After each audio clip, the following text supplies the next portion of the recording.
So, welcome back to TheLanCave. I'm Owen, joined by Patrick. Yeah. Yeah! We're doing this off the air because we're going to do our first ever spoiler talk about Avengers Endgame.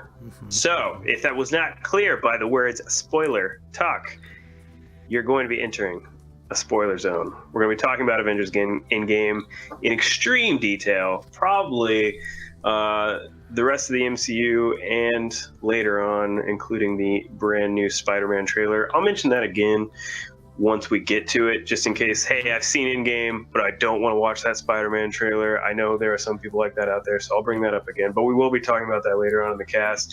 So you are entering what I'm going to be calling the Chamber of Spoilers. I love it. Dun, dun, dun. I can't wait. We are purposely doing this off the air, as Owen mentioned. Of course, it'll be in the title. Spoilers will be on there. We are very cognizant of people being able to experience these things on their own, especially with this. It's a 22 movie long journey, 11 years. We've been taken on a ride, and we don't want to spoil this. This is very important. So, if you haven't watched it, then obviously go away. Come back when you do. Yeah, and subscribe so then you can come back. But okay, my feelings about this, by the way, after seeing the movie, I feel similarly to when I saw Infinity War, which is that it's hard to rate this movie on its own because this is the very end. The last chapter of Phase 3 and Phase 1, 2, and 3 being an overall story arc of these heroes and finding out what the Infinity Stones are, collecting them, recollecting them, everything.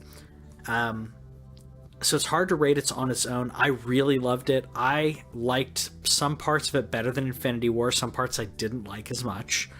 But overall, I thought it was great. But I can't rate it the same way as I would a Winter Soldier or Captain America: Civil War or Iron Man, because it can't stand on its own the same way as those movies, as like an Ant-Man. How else do you feel? Do you so the movie's over? Yep. What was your what was the first thing that popped into your head when the movie was over? The first thing that popped into my head was I felt empty that there wasn't a post credits. Okay. There was dinging. Yeah.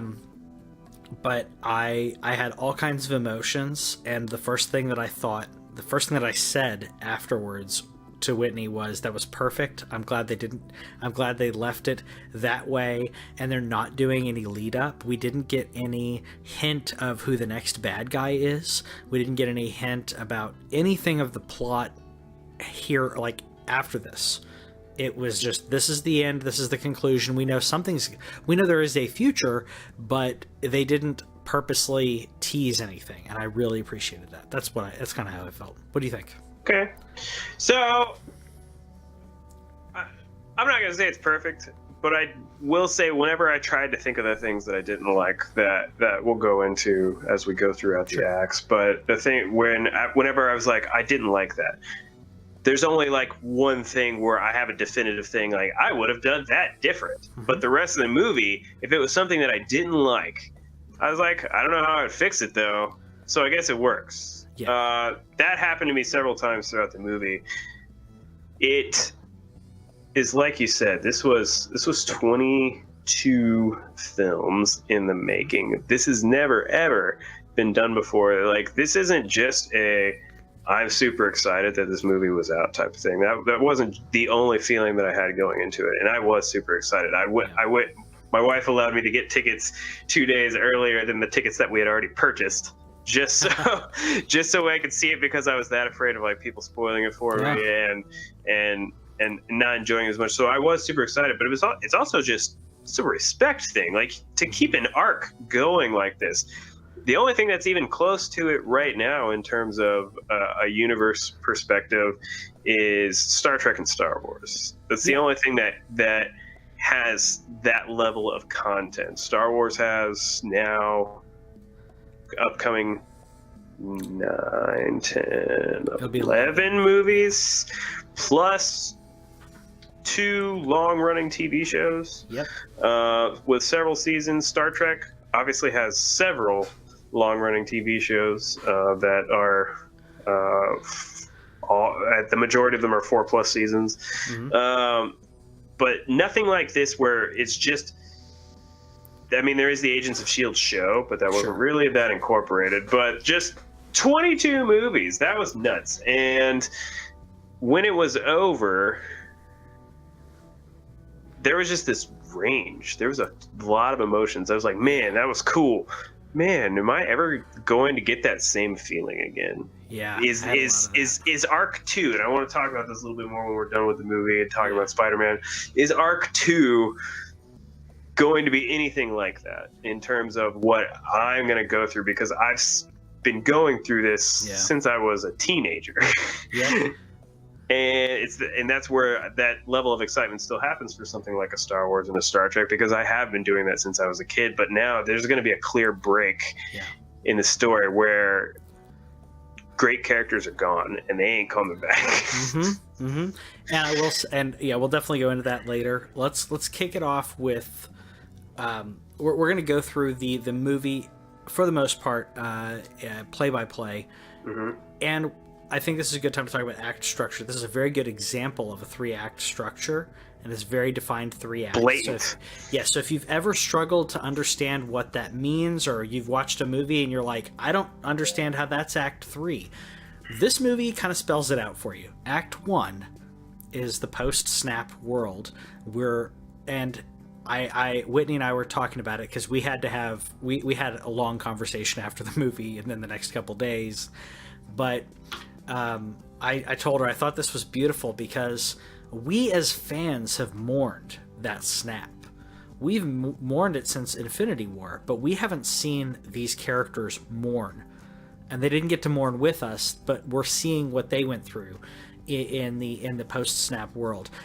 50% of life is gone, and I did call it, I want to say 6 months ago, that Hawkeye would be with his family and then snap and then they're all gone, and that was amazing opening. Gut-wrenching to be quite, because we went through this, like we said, we went through this a year ago, and it was gut-wrenching then. That's what makes Infinity War such a good movie, and what makes Endgame like one of the best part 2s. And I'm generally, anybody who knows me knows that I hate part 1 and part 2 movies.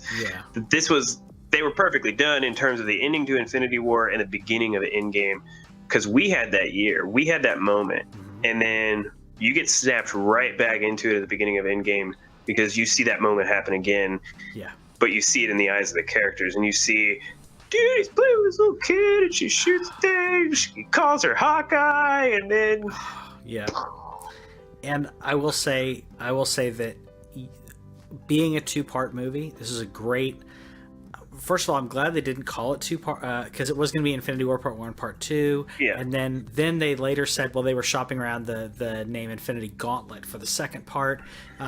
That the Endgame makes much more sense than Infinity War, Infinity Gauntlet. So it's great on that. But I don't think that it didn't feel like the 2 parts of the same movie. They were so different in tone. It's definitely a continuation, but it's not like a Lord of the Rings continuation where it's like the story just continues. I felt like the tone shifted so much that I got a different experience out of it, as opposed to watching the Lord of the Rings movies. Love the Lord of the Rings movies, but if you watch The Two Towers and you watch Return of the King, it has the similar feel and tone and everything.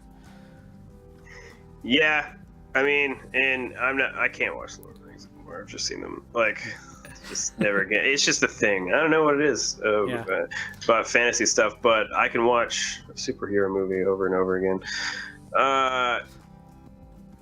I don't know how much more I could say just about how the beginning of that movie really just said it, but it's crazy how good they pulled you right back into it. You could, a lot of people were watching the movies again to refresh themselves. You might have watched Infinity War. I watched Infinity War about a month ago, just to kind of refresh myself. And so that even that month gap, they're still able just to snap you right back in. That's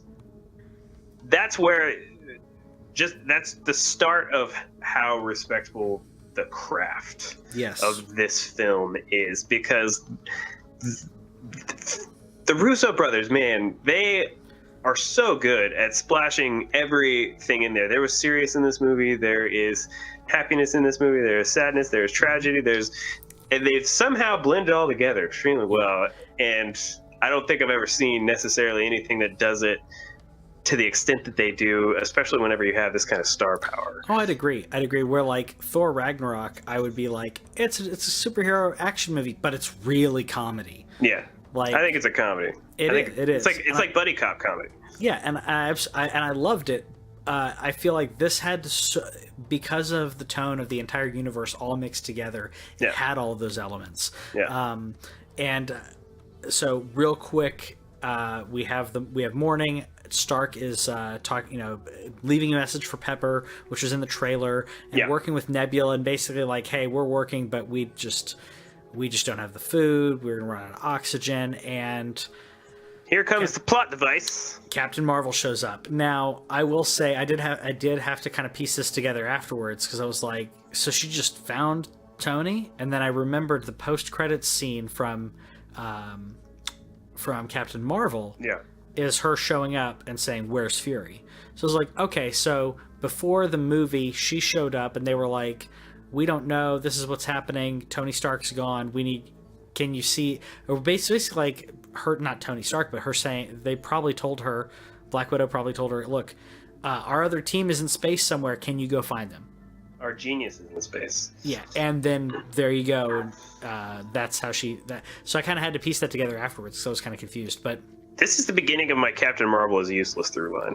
Yeah. By the way, she does nothing in this movie. She's I hate that, and I don't like saying it. She is one of my favorite characters. I wasn't the biggest fan of the movie. I thought it was enjoyable, but useless. Yes.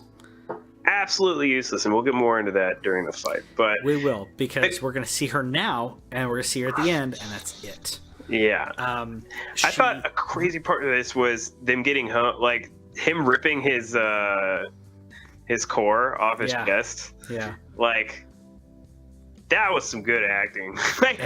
That's where Robert Downey Jr. like, he reminds you, he's like, not only am I amazing, but I'm amazing.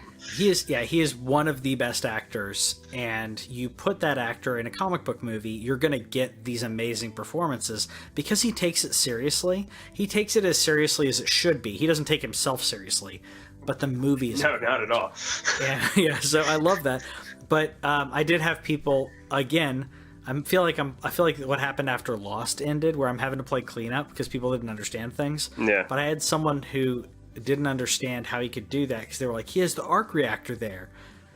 And apparently they either hadn't seen or didn't remember any of Iron Man 3, so they didn't know that he no longer has the built-in arc reactor powering his heart. So basically they have a conversation. They're like, we need to get Thanos. They find where he is based on the signature of power from the stones. Tony doesn't want to go with them, but everybody else is like, we're going to go take him down because Captain Marvel's here, so we can do it. Yeah. And they do it. Really quickly. Yeah. I will say that I don't think Thanos cared at this point, though. No. So you're fighting a broken man. I'm not defending him or anything. I'm just saying, like, okay, he fought him, but he was like, look, I did what I needed to do. I got rid of the Infinity Stones, and it pretty much killed me. So I just want to live out my days here. And Thor finally gets him in the head, which was so poetic. Yeah, and from a broken man perspective, also, this was also part of where, like, nobody is praising this guy. Nobody's cheering for it in any way whatsoever. Like, that's the other part about it that you kind of see in the third act is, like, so he did his snap, Yep. And then he did the snap to get rid of the stones, even though they confirmed outside of the movie, like, you can't actually get rid of them. He just got rid of, like, that form that they're in. And then he was done because there's nothing left for him to do. Yep. And also nobody appreciates what he did. Yep. At all.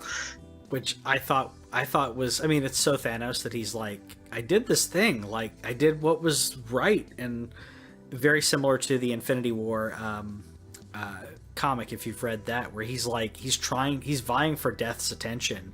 Yeah. And like, look, I did all this cool stuff. She does not care. She does not care at all. I thought that, and I just thought that I thought it was crazy that they showed, like, Thor beheading him. Like, like, I know it was quick and dirty and everything, and everybody was kind of like, what? Well, they show it kind of off screen. Yeah. Like, you see that the impact has happened. You see the head go. Like, it's not gratuitous, but it's there. Yeah. Yeah. And then we jump, unless you have anything more to say about the Thanos death scene, we jump 5 years later.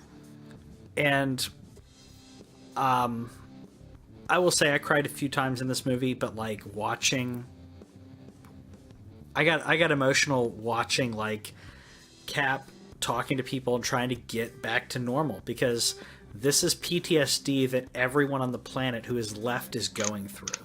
It's not like, so like what happened in New York with the Twin Towers. If that happened everywhere and everyone in the world experienced it, everyone is trying to move forward, having lost half of the people that they knew, if not more. As Hawkeye mentions, he's like, it wasn't half for me. It was his entire family. I got real emotional during this, but I liked that we had all this down movement, and then we see Ant-Man, and Scott Lang shows up and starts cutting through that tension, which you really do need. It's a release valve, as Jordan Peele says. You're having something this dark, you need a release valve to keep it going. You couldn't be in a 3-hour movie where it's just this depressing the whole time. Yeah, what I thought, he gets there right as like Cap's going to visit Black Widow, and you can tell like they don't really because Cap doesn't really seem to be a part of what is obviously S.H.I.E.L.D. Because Black Widow's chilling there. She's talking to Captain Marvel. I think she talks to Nebula. Basically, the remaining people that aren't named Cap and Iron Man, because Iron Man is not there either. And this is where, and I'll get to it more during the second act, but this is where you see like Black Widow, dude. Underappreciated, under everything, because no matter what, she is always there making sure the work is getting done. Yeah. She's still protecting the universe. Yep. She's still protecting the universe, still doing it because that's, while she's a character who came from like, her horrible background and everything, she has an interesting moral compass in regards to all of it, and she's found her calling. Obviously she was a spy and everything, but she really found her calling while working for Nick Fury, and she's stepped up. And also there's a slight bit there where they talk about an earthquake off the coast of Africa. People believe they may be hinting at Namor, which would be like the second hint at an Atlantis Namor bit. So we'll see. Didn't we agree that somebody else had the rights to Namor, though? Universal has the rights. So they'd have to negotiate, just like they did with Hulk. So we'll see if Wonder if they could call him a Submariner. I bet they can't. I bet it's like that property completely, like to the point where if they tried to come up with another character that was like exactly the same thing, that Universal would probably come after him. But either way, like that's onto just fan fiction at that point. Yeah. But, the way that they brought Ant-Man back, because you already mentioned it, but the way that they brought that back, again, where you just see some excellent acting chops, you see some great writing, because he comes back in his van, his little portable quantum realm thingy is just in storage somewhere, and he comes out and has zero idea what's going on. We later find out that he was only in there for was it hours or 5 days? hours. Yeah, he was only in there for 5 hours while it's been 5 years. You see the range that he goes through. He sees these Vietnam wall looking things in the city where it basically has like the names of everybody who got dusted. He looks for his kid's name, isn't finding it. It doesn't surprise me at all that before he thinks about saving the world, he's like, I gotta find Cassie, which was his daughter. And that reunion of a teenage Cassie, seeing him like that was my first teary moment. Yep. And I think that comes along with like the upcoming parenting thing. But I couldn't even imagine that thing of just being like so scared that like wait, are all these people dead? Yeah. Is my kid dead? Yeah. And I love that scene. They didn't have to spoon feed it to us. We saw him going through those emotions. We saw him come to the house, knock on the door. She opens, like they recognize each other. End scene. Now he's going to the Avengers. Like, we didn't have to have a 5-minute dialogue bit of what we already pieced together, and I appreciated that because this movie's already really long. But that moment was perfect. It was like they knew each other, they love each other, they're so happy that they're both alive because she thought he'd been dusted. And then we have Ant-Man explaining the quantum realm to the Avengers, and essentially, and in a decent way to explain how the quantum realm is timey-wimey, wibbly-wobbly, and there's some way we can go through time travel here if we can figure out how time travel works. So they have to go to Tony Stark, who has retired, amazingly enough. It's because he's got a kid. Everybody's having kids. Oh, it was so. This is so cool seeing her grab the Iron Man mask. It was so perfect, and I love seeing him interact with her. And then they basically pitch it to Tony, and Tony's like, "Look, I'm done with that. You guys, I love this. You can stay for dinner, but we're not going to talk shop as long as you don't talk work or whatever." Like, I really liked that because they're like, he's like, "I love you guys, but it's not part of my life anymore." And as we know, that doesn't work with Tony Stark. Like, you gave him a problem to solve, he's going to solve it.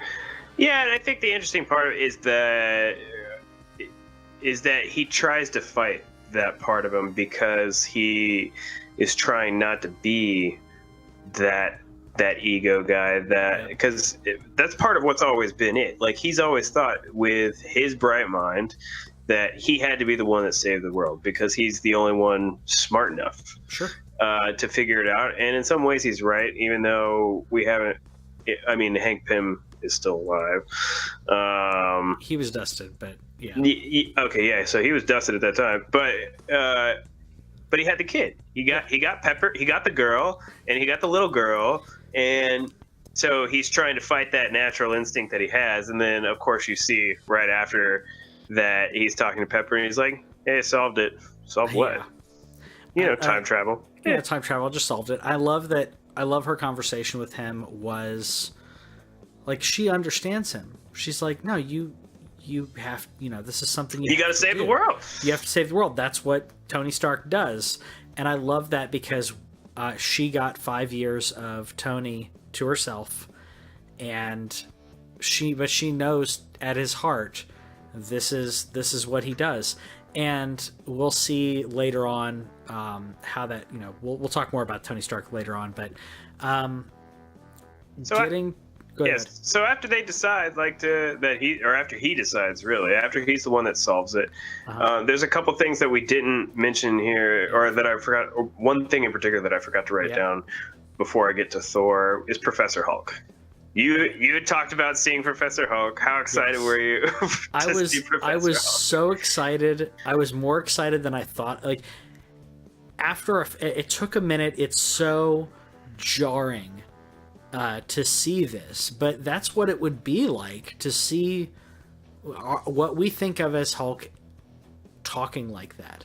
Yeah. It starts messing with your brain, but you think about it like, okay, but that's how all of them sitting there eating. I think that's why the scene was great, because all of them are sitting there eating breakfast with him at a diner, and they're as shocked as we are.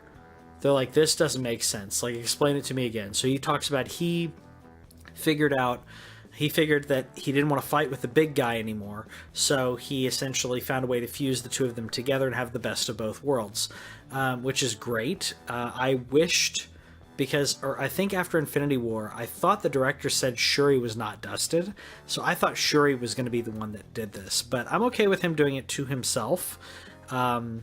I just thought, like, he was already in Wakanda. We didn't know it was going to be a 5-year gap at that point. So. Yeah, and as they say multiple times, that the lead expert on gamma radiation is him. Yeah. For obvious reasons and unobvious reasons, but he's like, a lot of times I think that we forget about the scientist aspect. They try and bring it in. Yeah. They brought it in with Avengers. The first one, they brought it in a little with Age of Ultron. Yeah. So they do another reminder. I'm only going to mention this now because I'm probably not going to remember to mention it whenever we're actually talking about Act 2. But where they're in past New York and they're like, "Oh yeah, Hulk, you should probably smash some stuff," and he's like, "Oh." Boom. Like, it is the apathetic growling and yelling it was perfect. But like, that's what I like, and I agree. We haven't gone into Scientist Banner much because Tony Stark was always there doing sciencey stuff too. Yeah. So yeah, they're science bros, but that is Banner's background is in science and in medicine and in gamma radiation and biology. So I think at one point they said he has 5 doctorates or something like that. But yeah, uber smart sciencey guy. We also see where Thor has been, which no one has seen him in forever. He is in New Asgard, which is part of, I would assume, California. I couldn't remember. I think they were in Norway. Was it Norway? Norse, yeah. All right, sorry. Somewhere where Vikings would be. That's where I picture New Asgard. I don't know. They just said New Asgard. They had a city. I don't know where the heck it was, but you're probably right. But we see that Thor, having dealt with the fact that he could have killed Thanos the first time, and he's still blaming himself for that, he has let himself go in a way that I didn't think gods could do this. So I thought that was kind of interesting and very funny, seeing Fat Thor. Yeah, and so this was where like a controversy appeared. Was this fat shaming? I say, and as I'm an overweight guy. Yeah, it depends. I'm definitely fat to some people's standards and skinnier to other people's standards. I didn't think of it like that. I thought of it more like seeing a god who has let himself go. And it's not because you could see like his face wasn't fat. Like this wasn't a thing where like he became Ben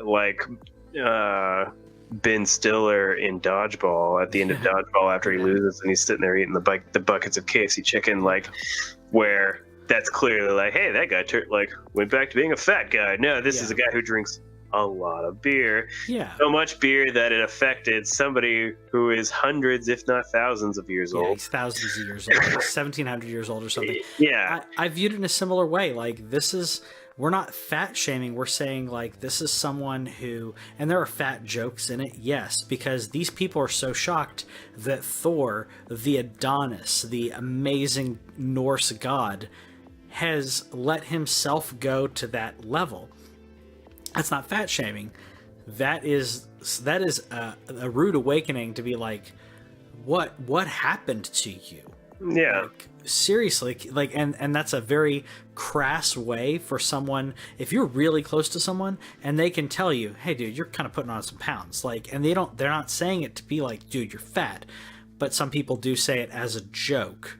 Well, at that point, your friends are still allowed to make fun of you. Like everybody likes to act like friends are always 100% supportive, and that's not true. Well, I'm sorry. And these are his friends, but these are his friends. Like, yeah, but I'm saying friends don't always say the exact right thing, or they're going to poke fun because they're like, else do I do? I'm not gonna like tiptoe around Thor. Like he could still snap me with his fingers. Like yeah.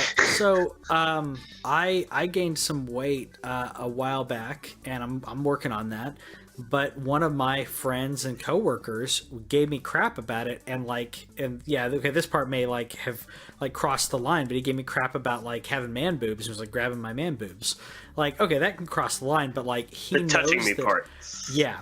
But like I'm like, but he knows me well enough to know that I know he's joking. And that he's saying it because he cares, he respects me, and he cares about me. And like you said, you're not going to tiptoe around it. Yeah. So I did not view it as fat shaming. If it was just like, hey, we got a new Avenger, and it's the fat person, and we'll talk about how fat this person is, that would be fat shaming. We're talking about someone that they've known for years. They've gone through all these situations with and battles with, and they have not been treating themselves the way they need to treat themselves.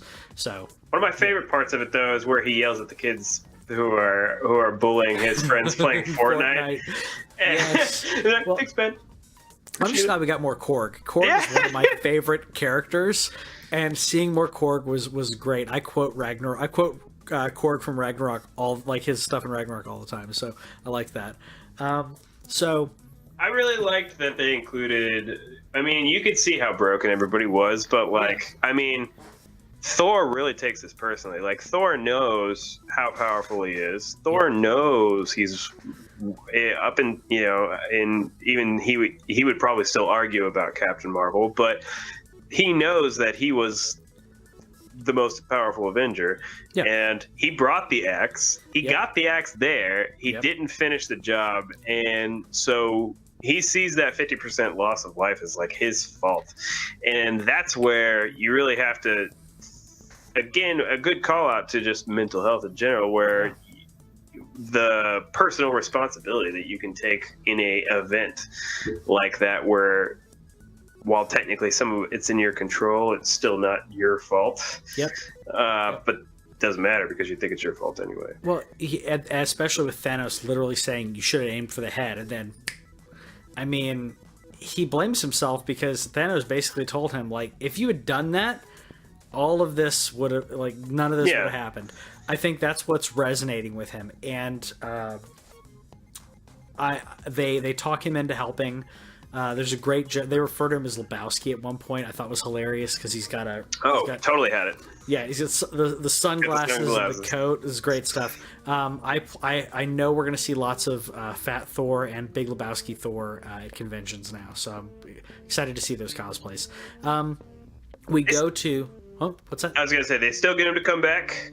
Yep, they convince him to come back, and now Stark's not there yet, and you have Professor Hulk trying to get time travel to work with Ant-Man, which is a great scene. The who peed in my suit line was hilarious. But I really like that you got to see that it wasn't that they couldn't do it completely. It's like they had that missing piece. Tony Stark was needed. Tony Stark needed to come in there, and he of course gives Banner Captain America, right? Is that what he was talking, giving crap about it? I can't remember. When he pulls up to the Avengers building. I mean, I think he's giving crap to Cap first. I think it was Cap, yeah. So he's like, "Oh, well, here's the reason that you couldn't solve the blah blah blah blah blah," and I already did that. Like that's why you didn't take account for this thing, and gives them the quantum watches. They come up with the plan, and Hulk explains how time travel works in the MCU. Which I loved. This is so this is what I call it, like one of the coolest parts, and the fact that they added the lines, and this is another great place of one comedic scripting, also great comedic timing on Don Cheadle and who was he talking to? Dang it! There's so many characters. Ant-Man has the last. Scott Lang has the last. Yeah, one, but someone else. Yeah, so they reference all these other time travel movies. Time Cop, Bill and Ted, Hot Tub Time Machine, Back to the Future gets thrown in there somewhere, and the reason why I thought this was so good, and that I haven't really seen people call to it, is the fact that they're not saying that they're going to necessarily adhere to any of those rules. They're saying, hey, we acknowledge that there is a very large gamut of time travel movies, and we're about to give you our version. And that's what I loved. Hulk saying that's Hollywood stuff. That's not how time travel works. And I agree with this because I've had many passionate conversations about this. But I agree with Hulk. You cannot go back in time and change your future because your future is your past. You can't change your past. And I was like, that makes sense because if you go back in time to do something, you either have always gone back in time to do it, and it creates a paradox, but I don't think paradoxes can exist. So I think if you try to go back and do something and change history, you're going to create a parallel timeline. And if you can go back to your timeline, which is what happens in the movie, you created a parallel timeline, you go back to your timeline with the things that you took. So you're creating divergence of timelines because you went back and did whatever it was. That's basically what Hulk says. Sorry, during that little explanation of yours, I had that image of things where you're talking about you can't go back to the past because that's your past, and it made me think of Lion King, where Rafriki's talking about Simba, and then he bashes him over the head with a staff, and he's like, "It's in the past." It's in the past, but it's true. But you can't go back, you can't change it. It's in the past, so you can't change your future because the future is your past. So I was like, that makes sense. And then the Ancient One extrapolates on that a little bit as well, which I'll just talk about because I wanted to get all that really tight in this part. The Ancient One talks about that as well because Hulk is going to take the Time Stone from her, and she's like, that's fine for you. You can go take your Time Stone and you're happy, but our universe will be destroyed. Our universe will crumble. So what she was saying was, one, taking the gem would destroy because it creates an imbalance within her timeline. But I think that the other part that isn't really talked about is any of the actions create that divergence. So there's other things that happen that create a divergence as well, in my opinion. The stones are a definite thing where Banner's like, look, I'll come back, I'll give you the stone back, your timeline will be okay, which I was like, that's so cool. And because he knew Doctor Strange and she knew Doctor Strange, she was like, okay, well, obviously this is what I'm supposed to do, which I really liked that moment. It was quick enough that it worked. Yeah, that was actually one of the problems that I had, or not problem, the one instance in that. So they go everywhere. We're going to start there with, they came back to Avengers 1. And before I talk about Avengers 1, again, the second act was so cool because they just acknowledged all this history. They were like, I was going to reel them off. They went to Thor 2, which this show has called the worst movie. That's the movie they chose to go to, is Thor 2. They went to Avengers 1. They went to Infinity War, or somewhere before it. They went to Guardians of the Galaxy. Yes. Cool. Just so cool. Like, and inserting themselves in those scenes. Perfectly done. Perfectly inserted. Yeah.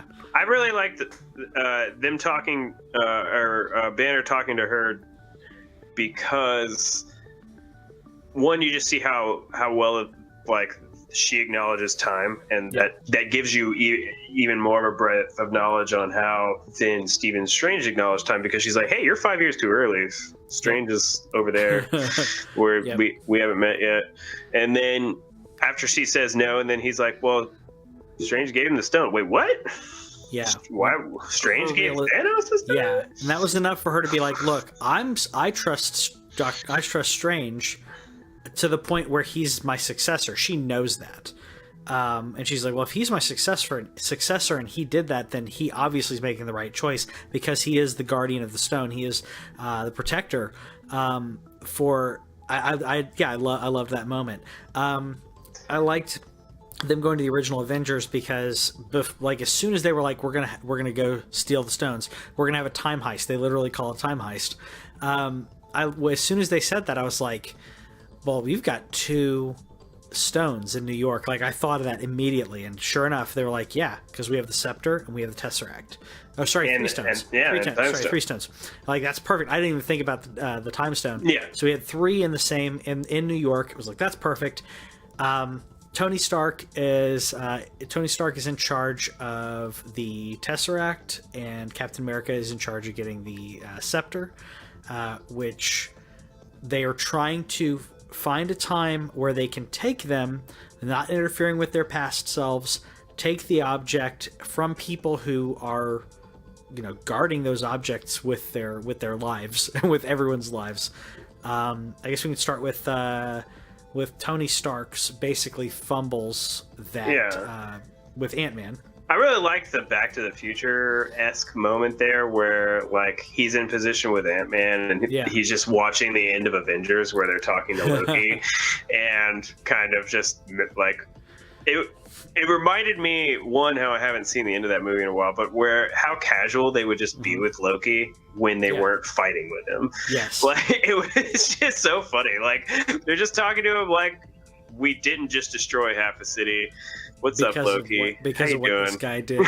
Yeah. I know. I agree. So, and it fit the tone perfectly. Again, we went back in time. The tone of how those characters interacted was perfect in that. The thing about this is the second that I saw that this is what they were going to do is that they're going to involve Loki in this scene, I knew that we would probably have the premise for his TV show come out of it. And they haven't confirmed this, but it's pretty obvious that as soon as he takes that stone, well, he just created his own divergence that they kind of don't ever acknowledge again, and that's because they're going to make a TV show out of it. Yeah, well, they didn't acknowledge it because as soon as they go back to their timeline, they were like, okay, we're in our timeline, Loki's dead in our timeline. So they didn't worry about it because it exists in an area that they don't really have to care about anymore. But I think that they will because of excuse me, because of the spinoff. Yeah.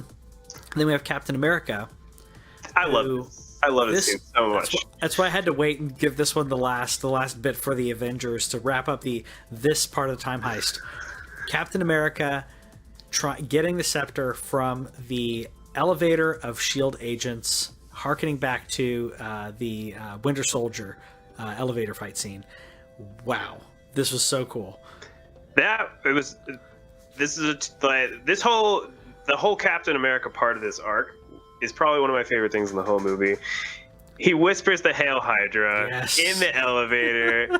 And for those of you who don't know, this is also a comic reference where he did that, and it was an extremely controversial thing when it happened. Well, he became Captain Hydra for a while and ruled America under Hydra.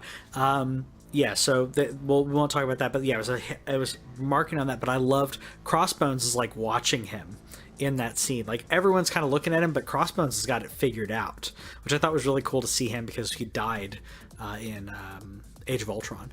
But seeing him in the elevator watching Steve, because he's got it. He's like, wait a minute, you're here and you were up there. He's already pieced it together. Something here isn't right. But as soon as he says Hail Hydra, okay, you're good. You're good. Yeah, and then whenever he meets up with current day Cap, at least in Avengers, the best like little 2-second exchange in the movie for me was the part where he's like, I could do this all day, as Cap has said many times. And this is where you see the Cap of Avengers, the Cap that has just been unfrozen, that basically just knows, I gotta soldier up. And you see the Cap of Endgame, and you see that, I think, so it's 5 plus, I'm trying to think, when was Avengers? 2000... I want to say 2011. Yeah, I think you're right. So I think that's 8 years. So you see what 8 years of having to do this, or 8 plus 5, 13 years of being Captain America in real life has done to Cap, where he's just done. Like, it's not just about getting the job done anymore for him. It's just like, man, okay, yeah, you're super spunky and positive. 2012, so 7 years of being Captain America, and a lot has happened since then. I mean, this was the Battle of New York. This Captain America has not yet reflected on what just happened. He hasn't been betrayed by S.H.I.E.L.D. Yeah, exactly. He doesn't even know Bucky's alive, which was a great Martha moment. Yeah. I was really worried that was going to be a Martha moment where it's like, he says Bucky's alive. They both embrace. They apologize. Nope. He says Bucky's alive. As a distraction to knock him out. and then he compliments on his own ass, which I thought was I hilarious. couldn't remember the setup for that line, so I didn't know if I should bring it up or not. But Yeah. again, one of those great laughing moments. There was something earlier in the movie where somebody had touched. I think it had to do with Ant-Man, because he seems like somebody that would come up with Captain America's Ant-Man, ass. if it was Tony Stark saying something about like Star Spangled Banner on your ass or something like that. Like there's some setup to it, and it's enough that he has to look and compliment. And it is indeed America's ass. It was great. It was great. No, I thought that was well done for the Avengers portion. Which I'll take a pause there because Loki bounced with the Tesseract, so Tony Stark and Captain America. Tony Stark and Captain America. Yeah, they both go. So I'll pause. We'll talk about the others, and we'll talk about this one because I think that's how the order happened in the movie. Yeah. We go back to Asgard, to Thor: The Dark World, and we get to see footage of Natalie Portman from Thor: The Dark World that they never used because she she didn't go and refilm any new things. I know she didn't refilm it. I just wasn't sure if it was already in the movie or if they didn't use it or what it was, but she did not come back to do it, which you mentioned Back to the Future, so I'll have a real quick segue on this. The Crispin Glover sued for Back to the Future 2, sued them, so you can't use footage of if you did a movie and then they decide to use that footage in another movie, but you're not starring in that movie, you can't do that without getting paid. So she had to have gotten paid for this movie. Oh yeah, no, she definitely. And I think she also. I mean, she's still getting residuals forever, but like it was still her lines, and it was still footage that she had filmed. It's just not footage that was in the movie. And then I think I saw that she might have recorded a couple of additional lines of dialogue, like some of the off-screen ones that you hear. She recorded those, but she didn't film any new footage for the movie. And I just was bringing it up because I wanted to make sure no one thought like Marvel was scamming her. It was like no, she's, as much as it is a big deal for Thor, it's not a big deal for us that Jane is there. Like Thor needs to get the ether, the Power Stone from her, and he has trouble doing that. So Rocket goes in and does it, freaking everyone out, while Thor is having a very heartfelt moment with his mother, which I thought was nice. It's shout out to Renee Russo, man. Yeah. One of the classic actresses of all time, where instantly recognizably, you're not my Thor. I mean, even though it's in some ways it's kind of obvious, but like where non-godly people would probably freak out about that, she's like, I'm a witch, dude. Like, I can, you're not my Thor, but it's cool. You're still my Thor. Like, and the mother moment there, the part where she clearly knows as soon as like she sees it with Thor, she knows, okay, I'm about to die, and she just accepts it. She knows. Well, yeah, she knows. Again, it's part of that being a god, being above our mortal thinking of linearity, of things that matter, of this, corporeal world. Yeah. She doesn't think about those things, so she doesn't care about those things the way that we do. And I love that they ended on Rocket, saying we got to get out of here because they're coming after us. And he opens his hand, and as soon as he did that, I'm like, oh no way! Gets Mjolnir and says, and is just exclaiming about how he's worthy. And I thought that was just a wonderful moment, because up until this point, he says, I'm still worthy. Up until this point, he's been blaming himself for everything that's going on, but just like his mom was saying, it's like, that doesn't matter. That you are still you. You're still Thor. You're still Odin's son, which was amazing. And now we have Mjolnir back in for at least this movie, so that was kind of nice. And that was another thing where it does get like just another thing that has to get put back later. I thought it was interesting that they chose to do that, but it also sets up something that I called later. But then we go to my absolute least favorite part of the movie, and that's when they went to Vormir. Yep. So as soon as it said Vormir, like, I don't know how I didn't piece it together before, but as soon as they were there, I was like, oh, duh, one of them's gonna have to die. Like, I don't know why I didn't think of it. Like, I don't know why no one thought of it. I guess I don't know if they didn't fully understand what happened there. Nebula should have spelled it out, but like they go there and have a discussion about because Red Skull gives them the same spiel, like, look, one he has to give up the other, you know, basically one he has to make a choice. Yeah. And I loved that they obviously took so much time trying to figure out, trying to debate, what do we do? Is this guy even telling the truth? And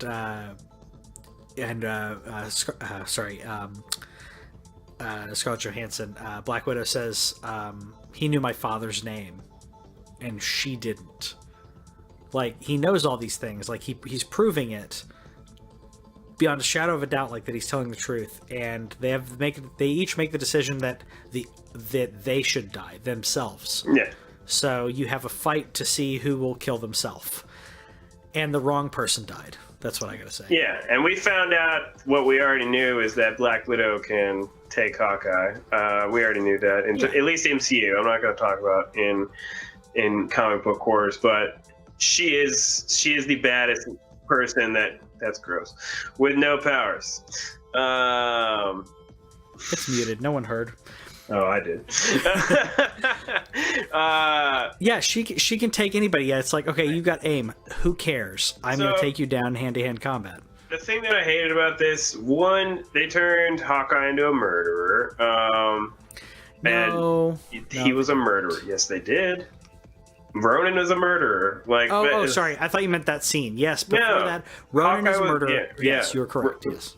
So they turned Ronan into a murderer. They still were like, oh, it's just because he lost his family. Let's give him his family back. That's okay. We're going to kill the girl character. This is like... This compared to what happens in the third act with that girl power moment. Yep. This was the real travesty to me. The character who has gotten the least amount of respect in the Avengers in terms of the originals, where they gave her that crap storyline of like, I'm sterile and that's why nobody could ever love me. And I can't reproduce. I'm Black Widow. I have to have like no action figures advertised and like I'm gonna kill Black Widow. I didn't like it at all, especially after the 5-year thing. She was the one running S.H.I.E.L.D. She was the one still saving the world, and all she had was a peanut butter and jelly sandwich. Like, and they kill her off. And Hawkeye even says, like, because she's like, you got a family. He's like, look at what I've done since they've been gone. Like, he's basically telling her, like, no, for their sake, they shouldn't have this. They shouldn't have to see this. They shouldn't have to live in a world where Ronan exists, because they knew Clint, they knew Hawkeye. This is Ronan. This is different. And I gave up on all that humanity, and I don't think they should live with me. It was a very mature moment, and she's still like, nope, I'm killing myself. Yeah, and that's where the writers are totally dumb. That's basically the main complaint that I have about this movie, that shouldn't have happened. I think if you weren't willing to kill Hawkeye, this is where I was like, I mean, she was used as a plot device, but you could have figured out some other way around it. But Nebula could have been there, and she's like, well, my sister died. I'll die this time to get the stone, because that's right. I don't know, anybody but Black Widow, I think, within reason, is the right choice. Black Widow is absolutely the wrong choice. I agree. Especially, I know that they talked about the Black Widow movie possibly being a prequel. Now we know it's a prequel. But to me, that was the wrong choice. It was disrespectful for her character. It was disrespectful for Hawkeye's family. And apparently Jeremy Renner's been wanting to get out of this since when he signed up for Thor to be Hawkeye, this first time being Hawkeye, he signed up for I want to say it was like a 3 or 4 movie deal or whatever. He was trying to retire from acting then. Yeah. He wants out. If you watch any of his interviews, like, you can tell he's not interested in this. He doesn't want to be there anymore. There's a behind the scenes video of them like all hanging out and talking and stuff, and he's off in the corner, like, not quite like just rocking, but he's just sitting there completely bored out of his mind. He doesn't want to be doing this anymore. And now he gets residuals forever. Well, but I mean, and now he's going to be in more movies because they didn't kill him off. So we know we're going to see him in more movies and the TV show. Well, you don't think so? No, I don't think we see Hawkeye. Well, he's going to have his own TV show. I mean, he's confirmed that he's in it and that he's doing it?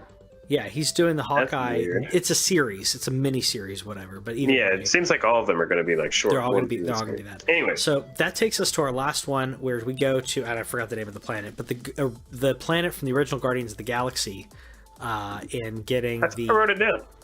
Did you not? Did you? Orb that. Yeah. No, I didn't write it down. I had the name the other day. So they go to the opening of Guardians of the Galaxy, where Peter Quill is singing the hair song and like kicking the rats and stuff. And I love that the music played too. Going there and Nebula saying, "Look, I'm not the only Nebula here," and I was like, "Well, that's a dumb thing to say because of course, like there's a duplicate of everybody because you just went back in time." But I think that she was realizing that their neural networks were connected.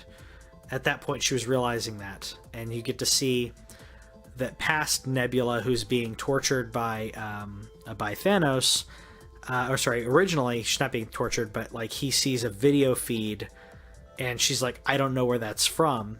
And Ebony Maw is saying, "Oh yeah, there's another Nebula. There's two neural patterns, but it's not our Nebula." Yeah. And I'm like, okay, this is like ruining their plan. Plot device did not. So that part I was like, that's dumb. But I was like, I guess it makes sense from a neural network perspective. But that would mean that every computer always does that in this world, where it's like, hey, there's another thing. So yeah, plot device, yes. But Thanos deciding, look, I'm going to go after. And hearing them describe, which I thought was kind of dumb because they're basically describing the plot of Infinity War to each other, and he can overhear that where he's like, oh no, he's going through memories. Memories, that's what it was. But him like saying basically like, okay, well, obviously I did it, and people weren't happy, so I guess I gotta. So he didn't completely spin out his plan though, but I did like that he was like, look, I did this and now they're trying to undo it. So he's either trying to make sure that they can't undo it or something. We don't know what it is, but he's now on the move, and Nebula goes in and switches places with present day Nebula, which I thought was amazing. This was the part, or one of the parts, where I didn't care for their explanation of it. I didn't care how they did it, but it was that, like I mentioned at the beginning of this, where if I thought of it, I didn't necessarily have an answer for how they would have done Thanos afterwards, unless the only thing that would have done it is somehow Hulk snap had to bring back everybody or something like that, but that doesn't make sense because Thanos killed later. So even though I didn't like it, I didn't have a better way of fixing it. The fact that, Nebula and I can't think of her name right now. What's her actual name? What's Nebula's actual name? Karen Gillian. Karen Gillian. Yeah, there we go. Yeah. I knew that. The fact that they're just giving her more to do,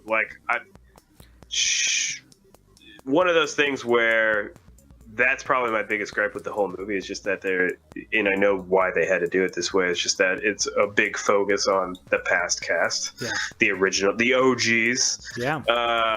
But the fact that we still had like Nebula and Rocket kicking around, I know that they had to do it because they're the only people that are in space. But I didn't like it, but I understood it. But it just I went with it. Yeah, I went with it. I thought it was interesting. I think there were so many things going on that worked so well that I just was along for the ride on this part. I was not critiquing that part because so much else was just completely clicking. It's completely on the mark. Yeah. We have past Nebula coming to our present day, or their present day, with like an extra piece of shell on her face, and because she had to like match it up to make sure that they couldn't recognize that she was a different Nebula. which I don't think anyone would have noticed that. I'm sorry, but like, she's a very unique thing and person android. So they all come back, and Hulk. They're trying to figure out who's going to snap, who's going to use the gauntlet that Tony Stark has made.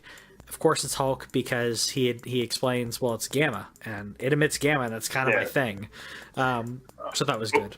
Before we get into the Hulk step, I didn't know how much we want to talk about them going to the 70s, early 70s. Is that where they went? Oh shoot! Yep, I forgot to. I glazed over that as we were so since Loki stole that, both Cap and some of that chemistry that Cap and Iron Man have, where they just know exactly when they need, like, they're like, oh yeah, it's right there, duh, we'll go exactly right there. Like, Cap, no, I don't understand how Cap has any idea, or the fact that he just accepts it because he was frozen during that time, so it's not like he was around. We go back to 1970, right? I think it was 70 or 71, something like that. Yeah, something like that. And we get to see essentially he was saying, like, they were saying, I know where we can find, and I don't think they completely spelled it out, but they're like, we can find the Tesseract and they needed more PEM particles. And PEM particles, because if they jump back again, they'll be out of PEM particles, they won't be able to go back to the present. They're like, look, and Tony Stark is saying it without saying it. He's like, look, my dad worked with PEM in the 70s. I know they're both in the same place, give or take. Yeah. And he's right that they were there. And we get to see a nice callback to the Winter Soldier with this as well, because it is the base that Hydra, that he visits during that time. Yeah. So I thought that was really cool. We get to see a de-aged Michael Douglas as Hank Pym, which I thought was really cool. We get to see the guy who was in Mad Men, whose name I always forget, like his actual name of. And of course, we get to see Peggy Carter. Peggy, yep. And I was really happy with that, and I was even happier that it wasn't the only time we got to see her. We got to see Peggy, and we got to see Cap making the choice, like, I can't talk to her. I can't do this because she's right there, but I can't do it. And that's where you see the Cap is still on the mission. That's exactly. Tony, unfortunately, had a run-in with his father that he couldn't avoid, which was a really nice, touching moment where a lot was said that wasn't... a lot of things that were said that had double meanings to Tony that were going over Howard's head. We got to see Jarvis, the inspiration for Jarvis. I thought that was cool. So, well, that was the Jarvis from the TV show. That's right. Because Jarvis was an Agent Carter.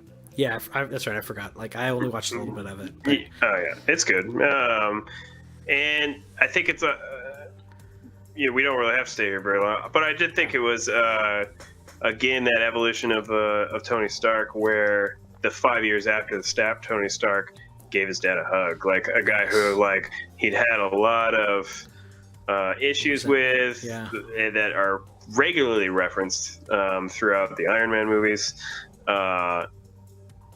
Then they were able to share, like, hey, like, you don't know who I am, I'm gonna hug you, man. Like, hey.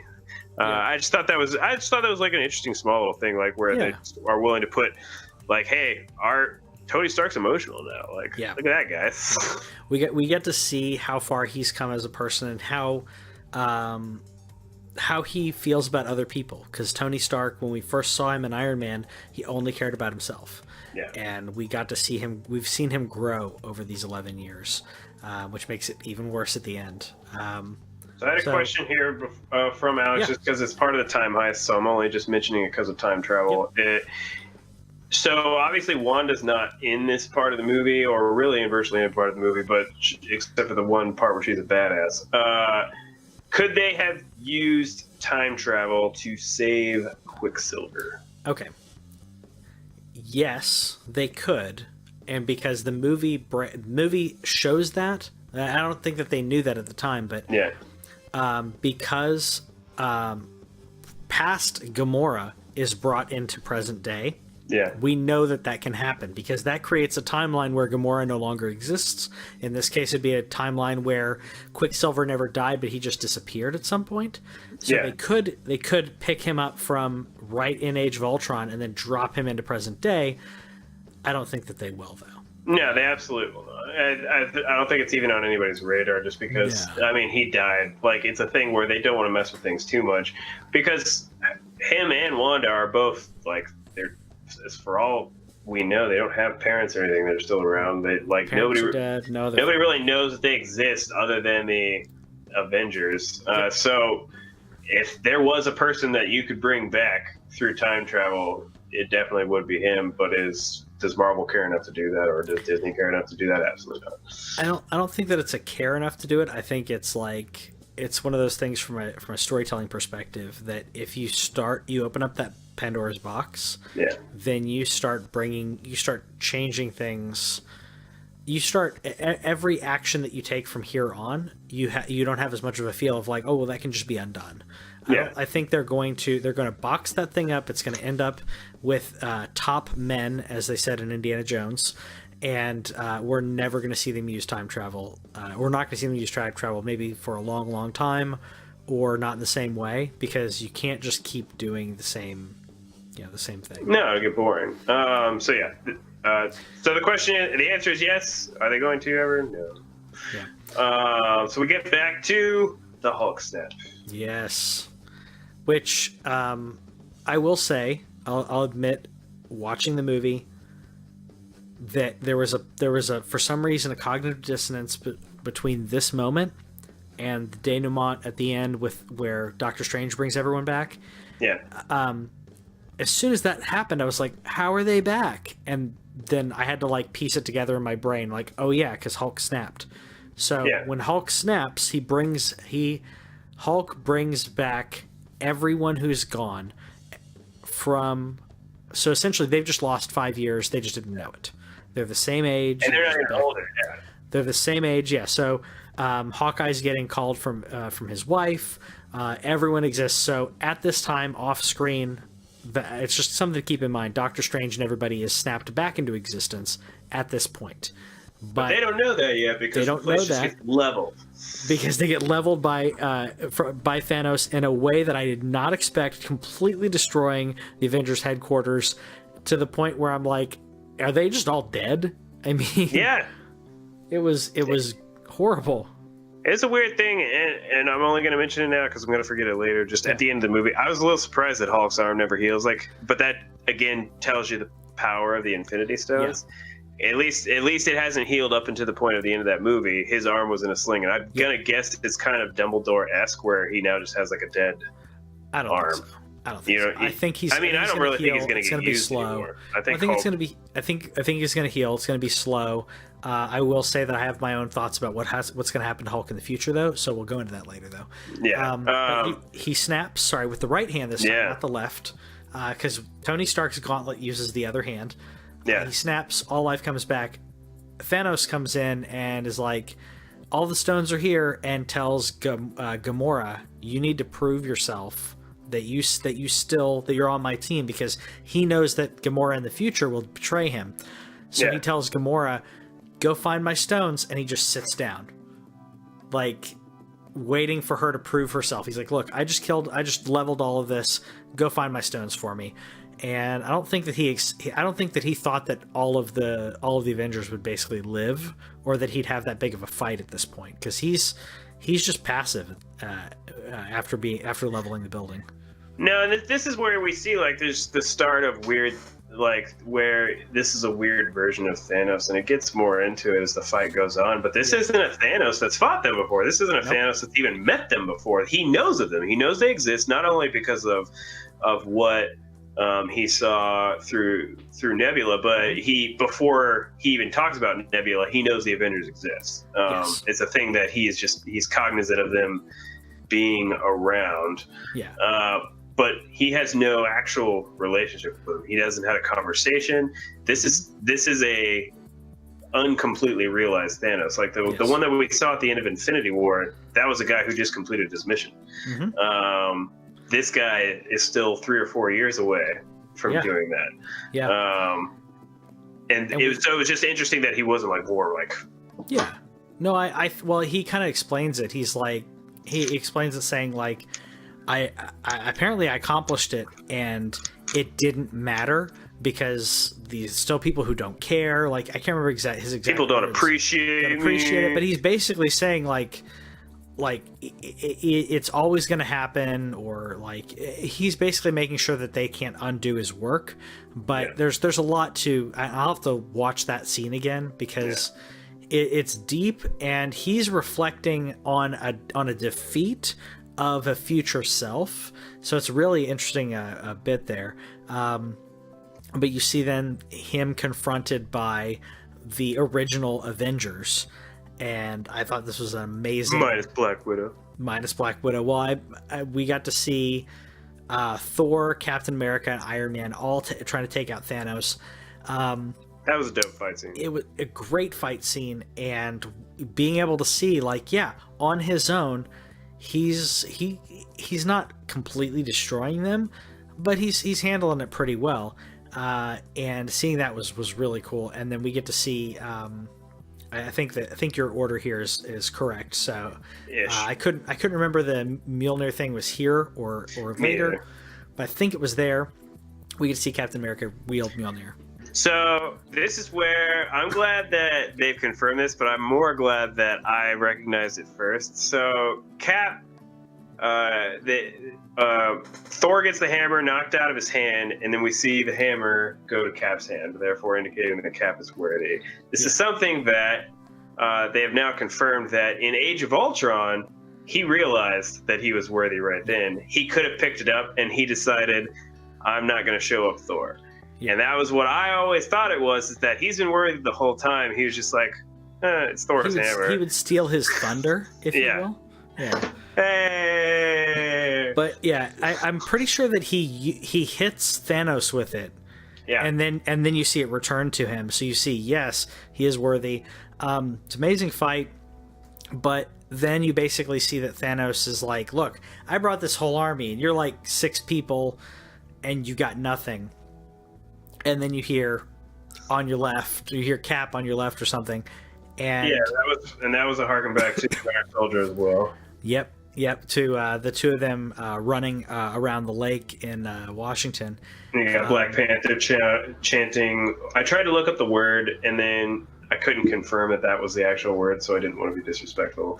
But it is an actual language in a country. But they were doing their chant that is supposed to be Wakandan. We see everyone. Yeah, literally everyone piles out of the portals. So in between, that's why I mentioned it before, to make sure it was in everyone's minds. Hulk snapped, and at that, and Parker talks about this.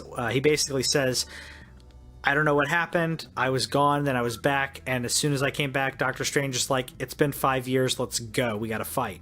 Because Doctor Strange has already seen all of this. Yeah. So in between, while we're seeing Thanos fight the original Avengers, Doctor Strange is rounding up all of these people, because he doesn't want to just come in with Spider-Man and the Guardians of the Galaxy. He's like, no, I need Wong to help me. I need to go get Black Panther. We're getting everybody back. We're bringing the whole team in all at once. And it was beautiful. It's a feel-good, awesome, just... Here's 22 movies worth of characters minus a couple dead ones, which I'm still salty about, and I'll be salty about till this spoiler cast is over and probably beyond. And then, but 22 movies worth of characters, all these it was so cool.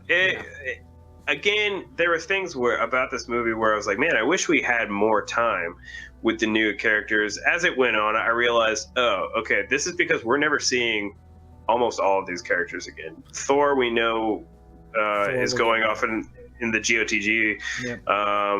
But we're not going to see Tony again. We're not going to see Cap again. We don't know yet if we're going to see Hulk again, but right now, probably not. The original Avengers are never going to be together ever again. So I get why we got the movie that we did.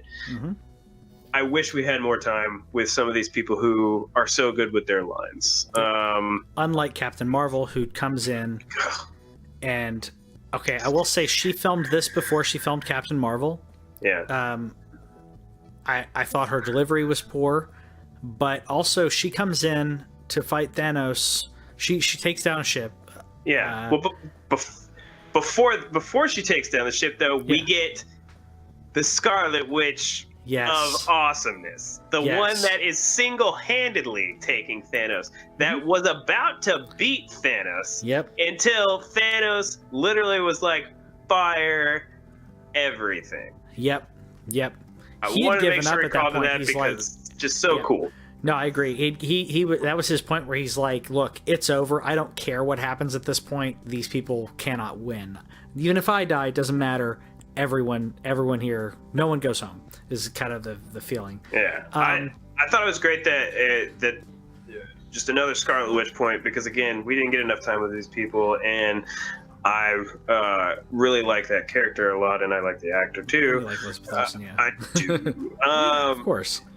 She destroyed him. Yes. Like, that was where you saw, dude, you killed my, like, you saw what Ronan definitely wish he could do to Thanos, but she was doing it all by her lonesome. But the cool part is she mentions that to him, and he's just like, I don't even know you. Yeah. Like, just this weird, like, break in there where she is so angry at current Thanos, who's now dead, and past Thanos is like, okay, fine, and oh man, I'm losing. Okay, ships. Exactly. I'm glad we got to see that. We did get to see a nice girl power moment as well with all the female superheroes, because there's so many of them. How useless is Captain Marvel, dude? So she shows up after she destroys the ship. Okay, whatever. Like, I still contend that Tony could have done the same thing with his snap that he does. She shows up, she fights him for a little bit, and she probably does better than the others, but then he just wipes the floor with her. He grabs the power gem and just completely wipes the floor with her. I do like that Peter Parker's trying to play keep away with the gauntlet. I thought that was cool. But Captain Marvel served no purpose at this point. Hey, Peter Parker, you got something for me? She needs better writing. We need some serious A game when it comes to Captain Marvel, because she's a great character and it's not doing it justice. No, I don't know. I don't want to harp too much on the girl power moment, because the reason why I didn't like it is simply because it was Captain Marvel that was being covered, and the whole idea behind her is that if she has the gauntlet, she doesn't need your help. Like, no, she shouldn't. That's why it would probably kill her. It'd probably kill her. Maybe, but like it wasn't. It was still a help thing. Like they said, like, she's gonna get there. She could use any of the gems, because people are just talking about the snap, but like having the gauntlet means you could just start messing with reality, you can start messing with time, whatever. So speaking of rescue, we have Rescue, who's Pepper Potts in Iron Man armor, showing up and fighting with him. Yeah. Which Gwyneth Paltrow spoiled last August, I think. Yeah. So I really didn't like that. I didn't like that she spoiled it, because the whole time I'm waiting for her, I'm like, when does she show up? Yeah. The thing I didn't like about it is how much it looks like Wasp. The Wasp. Yeah. It looked a lot like Wasp's outfit, but iron. We saw also, I don't know if you noticed the mask that he was working on was clearly for her. Yes. Back at the end of Act 1. Well, he says he gave it to her. It was a gift. Yeah, and so she already knows that she has our. I just didn't like it because it was just so, like, it was one of the only, in my mind, truly forced moments of the movie, and I get why you did it. Yep. But at the same time, you didn't need to do it. You really could have thrown. I think what would have been a cooler way to do a quick thing of scenes like that is doing characters that have interacted in, like, you know how whenever they do those kind of camera pans where, like, here's Group A fighting, here's Group B fighting, here's Group C fighting. So you could have all these characters and ones who have met and mix them together. I think that would have been a better way to use diversity. But again, I'm not knocking it too badly. I get why it was in there. It was just a very weird, like, yep, we know. No, yeah, I agree. It was forced. We know that it was going to happen, or I should say, they set it up in a way that to me was just a little too forced. Yeah. But I I honestly don't think Captain Marvel had any place in this movie. After how much they hyped it up like that, she's so powerful. They have the beeper thing with Fury. She didn't need to. There was no point her being there. I think they could have slowed it down and made her the next leader of the next Avengers, and made an origin movie after this that lets her show up post Endgame, make it to where she doesn't have to interact with the old school. She could just be the beginning, her and Spider-Man, or the beginning of the new Banner and Black Panther. Yeah. She could fill the void where they're like, oh, Iron Man's gone, what do we do? This is what we do. Yeah. And we get to the perfect line for Tony Stark, because it again a throwback to the very first movie in the MCU in Iron Man 1, where he's supposed to go out onto the stage and he's supposed to say that there's no way that he's Iron Man. Clearly, he's not set up for it. He ends the movie. I am Iron Man. He ends Thanos. Yep. I am Iron Man. Perfect. Yeah, it was perfect. I liked the switch. I think that the switch where the stones go into his gauntlet, because the gauntlet that they have is Stark Tech. He is Stark Tech. All nanotechnology stuff. That makes sense. He didn't have to pick off the gems. They come to him. So I liked that. Yeah, it was perfect. So he takes the gems, snaps, and so this is the fourth snap, if you want to keep up with everything. Fourth snap in all of existence. It takes out all of the opposing forces, if you will, because you can choose what you want to do. He took out Thanos and all of Thanos's army. Where are you at on the moral thing of that, of wiping out the whole army along with Thanos? What's the difference between wiping them out with a snap and shooting them with an Iron Man cannon? Well, I mean, once you've wiped out Thanos, though, they theoretically wouldn't keep fighting, right? Because they just their super powerful leader die. Is that a chance you want to take? I don't know. I mean, the other thing is that this is where I know that we've already counted how many snaps, and we've also counted how many different time snafus have happened. But some people have described his army as partially not. Some of them are animalistic. Yeah, and so some of them are animalistic, but some of them are definitely humanoid. Yep. So we just we not only didn't send that army back to the year that they were supposed to be in, but we also erased them. So we've created a branch there as well. So many branches. Yep. So yeah, I don't have a problem with that, because I don't see a difference in the two of those. And if you take out Thanos, I don't know if the carnage would stop. Okay. They could just continue fighting. They could be really mad and then keep the and to him, I think Tony was like, no, we're going to end it. We're going to stop all of the violence, which ends Tony. He can't take it. Hulk, crippled Hulk. Yeah. So yeah, it's not going to leave Tony unscathed. And we have a perfect moment of Pepper telling him it's okay. Your work's done. You can rest. I cried a lot at this point. And then going into the funeral. I thought they let her be a lot more accepting than I would. Maybe it's just because Pepper's used to it. Pepper's used to it, and she's had him for 5 years now. She's like, it's for the greater good. I think she's had some realizations. But we see his funeral. We see Harley, the kid from Iron Man 3. That's so weird. At the funeral, which is are they going to do Iron Lad? I don't think that they will. Yeah, that would be a bad idea. I think it'd be a bad idea. I do like that it was the same actor, but I don't think they should do Iron Lad. I think they need to cool off with the character. We don't need to have Iron Lad. We don't need to have Iron Heart. We need to have cool off with Iron Man for a while, and then we'll bring up something else. It's my opinion on it.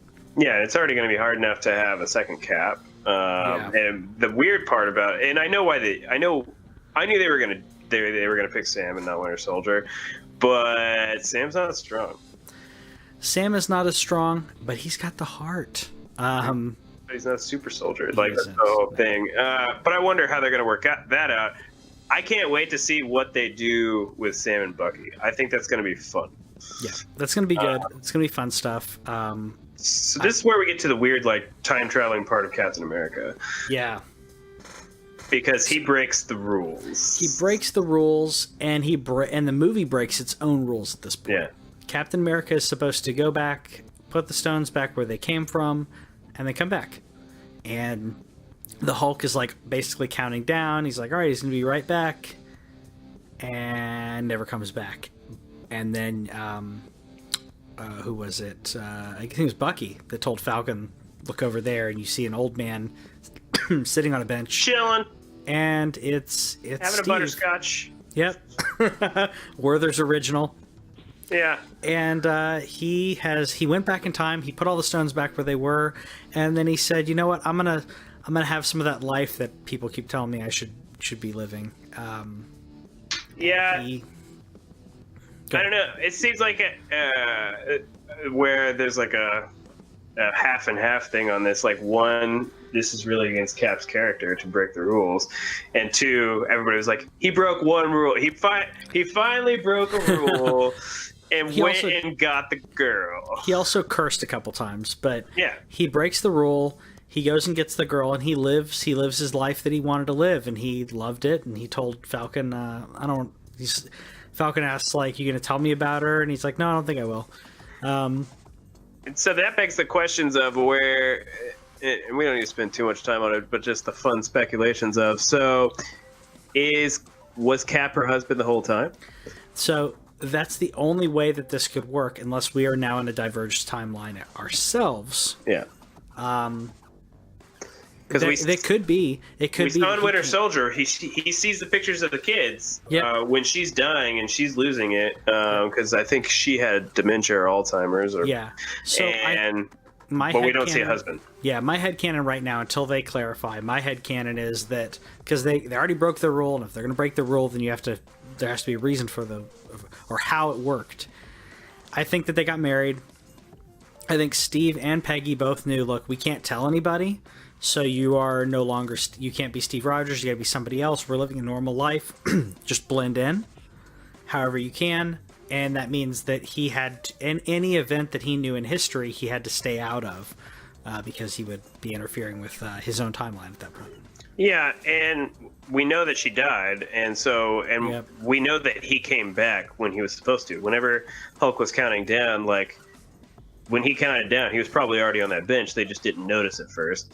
And so he returned back to the exact point that he left. So was that right after she died? Because he already knew when she died, and then he's like, well, now I'm done.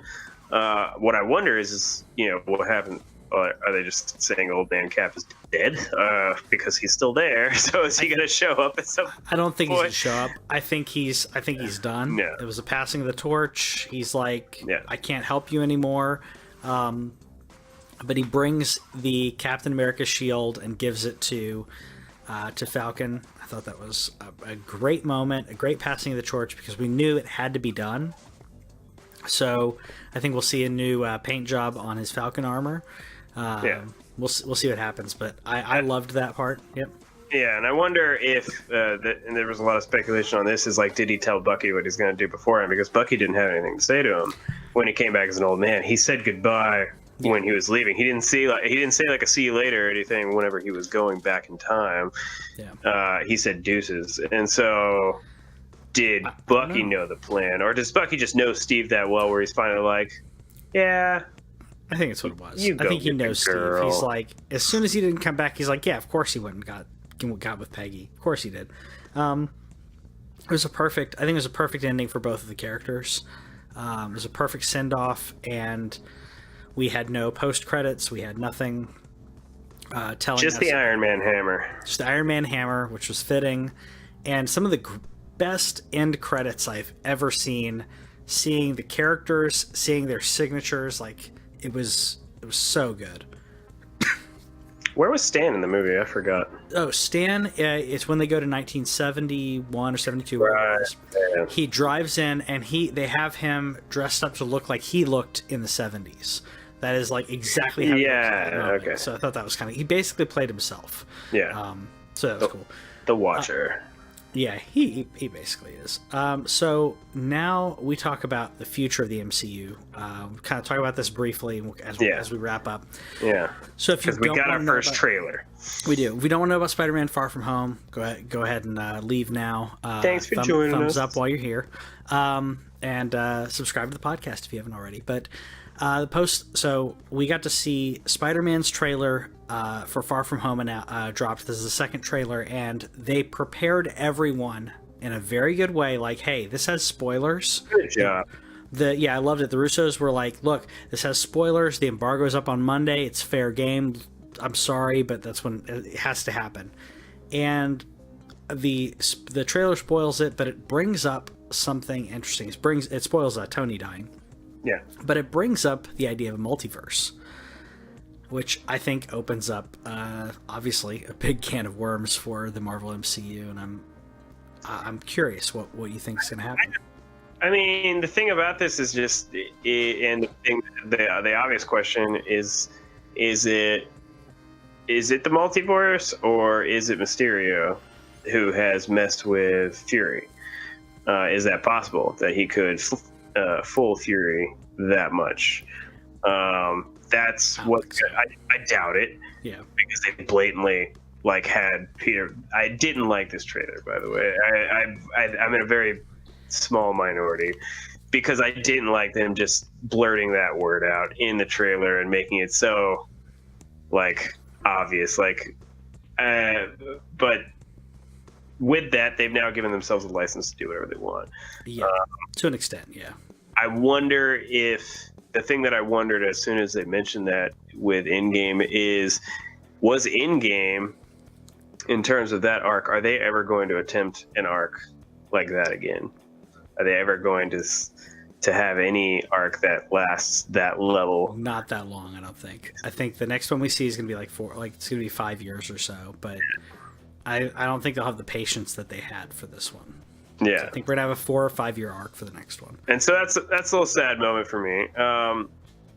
The other thing that I thought interesting about this trailer is how much it was obvious because it's Spider-Man and he's one of the most popular comic characters of all time.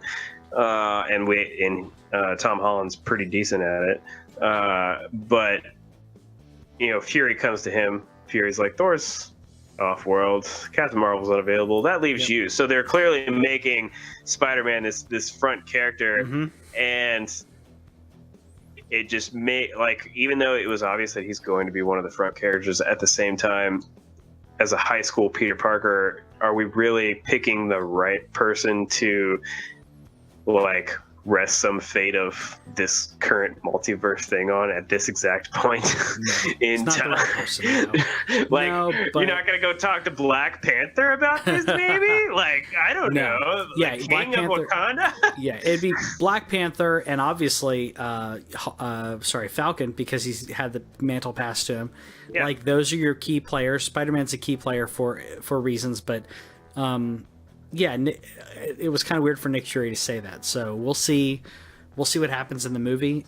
It was very, to me, it was very on the nose when they're like, look, it's multiverse. Look, this is not necessarily fan service, but it was too much. And with the multiverse, we had another question where is tying in the multiverse thing from the Far From Home trailer. Will Marvel use this to bring back characters such as Black Widow, Tony, or Vision? I would say yes on Vision. Yes, that's exactly what I was saying. No on everybody but Vision. I don't think they're going to take him this way, though. No. I think that what we have left of Vision, I still contend that they'll be able to reboot that. I think now that we have because they don't have a stone is the key. And they don't have a stone anymore, but we already know that we have some kind of Vision, Scarlet Witch miniseries thing in the works. The only thing is, would they make that during that time period between Age of Ultron and Infinity War? I hope not, because if they're doing a Black Widow prequel, they can't just do all these prequels. They have to do they can't have Loki be the only one that is something present and onward. It would be bad form if they were all prequels. No, I agree. I think that we'll have Vision back. I did hear some people reporting that it was in the 50s, but Elizabeth Olsen's quote was that that it's like the 50s, or it feels like the 50s. So it's not going to be like an alternate universe where they're in the 50s or they time travel, from my understanding. But either way, I'm going to watch it and I'm going to love it. My question, I already wrote down what I think, but like, do you think they're going to use the Rift to introduce other characters other than Mysterio? I mean, they should. If this isn't Mysterio fooling people, the question is do they make it a Marvel Universe thing, or are they going to make this Rift thing more specific to Spider-Man? Because I think what we saw in Spider-Man is that a setup for Spider-Man 3 is the Sinister Six, which we've been wanting on film forever. Yeah, no, that's the setup for that, but I think this is Marvel wide, so I think we're going to see other Marvel characters come in here. And namely, I think that we're going to bring in Reed Richards to either study it or pulled in from the other Rift. So I just want my Fantastic Four. Well, I think this is also now that you mention it, I think this also is how you can make the X-Men show up instead of acting like the X-Men have been on the planet the whole time. Yeah. They now have a very easy in where somebody shows up on. I don't know what MCU's Earth is. I don't think it's 616, but whatever the MCU's Earth is, the real question is like what character shows up there. But Reed Richards could already be there. They could just not have their powers yet.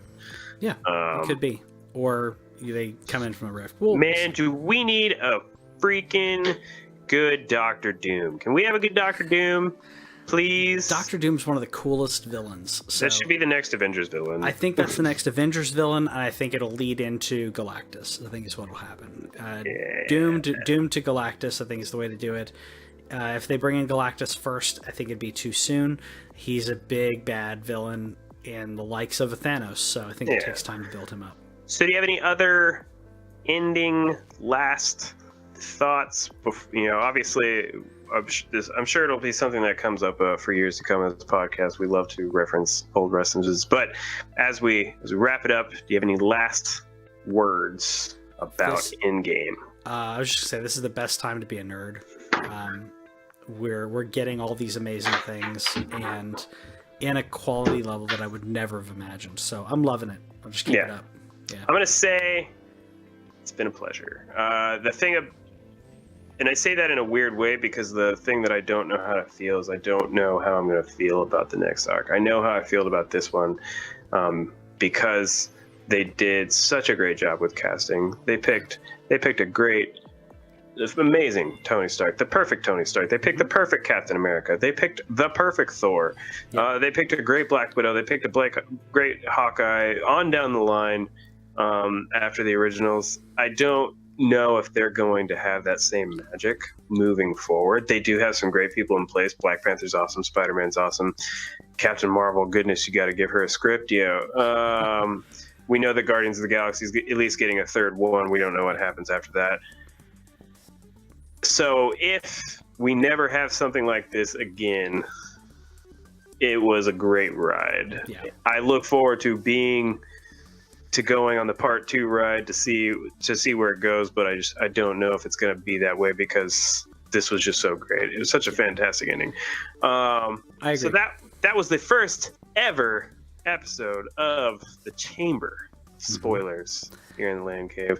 Yeah. I hope you enjoyed it. If you want us to do more spoiler casts, we're probably definitely going to do a Game of Thrones one. But if there's anything else that you're thinking on the line, like, hey, we really want you to watch that, talk about that. We need somebody to talk about this series with. We watch things all the time, so we could probably get into it if you so ask. So, what'd you think of Endgame? What else stuck out to you? Didn't anything we say resonate with you, or is there something that we missed? Let us know in the comments, and please like, share, subscribe to the TheLanCave. You guys have a great rest of your night or day. Bye.